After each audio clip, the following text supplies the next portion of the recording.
Welcome to Rajika kitchen. இந்த வாரம் சட்டுப்பட்டு சட்னி அடுப்பே பத்த வைக்காத வெண்ணெய் சட்னி எப்படி செய்யறதுன்னு பார்க்கலாமா? இது போல இன்ஸ்டன்ட் சட்னி ஒவ்வொரு ஞாயிற்றுக்கிழமையும் போஸ்ட் பண்ணிட்டு இருக்கோங்க. ஒவ்வொரு நாளும் ஒவ்வொரு குறிப்புன்னு குக்கிங் டிப்ஸ் சொல்லிட்டு இருக்கோம். எல்லாத்தையும் தெரிஞ்சுக்கிறதுக்கு நம்ம சேனலை சப்ஸ்கிரைப் பண்ணி வச்சுக்கோங்க. ஏற்கனவே போஸ்ட் பண்ணதை பிளேலிஸ்ட்ல செக் பண்ணுங்க. இப்போ சட்னி எப்படி செய்யறதுன்னு பார்த்தலாம். ஃபர்ஸ்ட் எண்ணெயை நல்லா சூடு பண்ணிடுங்க. வாசனை இல்லாத எண்ணெயை நல்லா புகை வர அளவுக்கு சூடு பண்ணதுக்கு அப்புறம் நல்லா உரிச்ச பூண்டு ஒரு கைப்பிடி அளவை அதுல போட்டு ஒரு 5 நிமிஷம் அப்படியே விட்டுருங்க. அந்த சூட்டுலயே அந்த பூண்டு நல்லா வெந்துடும்.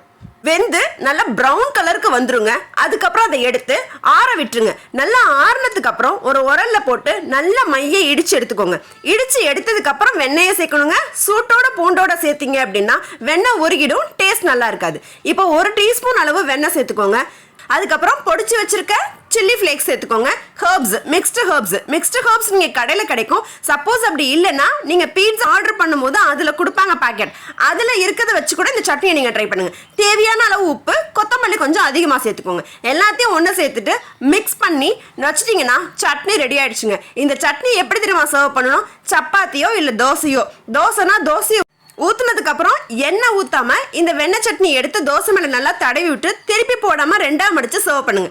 சப்பாத்தியா இருந்துச்சுன்னா சப்பாத்தியை நல்லா திரட்டினதுக்கு அப்புறம் மேல தடவி சப்பாத்தியை நல்லா மசாலா உள்ள வச்சு பரோட்டா மாதிரி செஞ்சுட்டு திரும்பவும் அதை நல்லா திரட்டிட்டு அது மேலே எள்ளு தூவி திரும்ப கொஞ்சம் கொத்தமல்லி தூவி சப்பாத்தியை சுட்டு சர்வ் பண்ணி பாருங்க. சுவை அட்டகாசமா இருக்குங்க.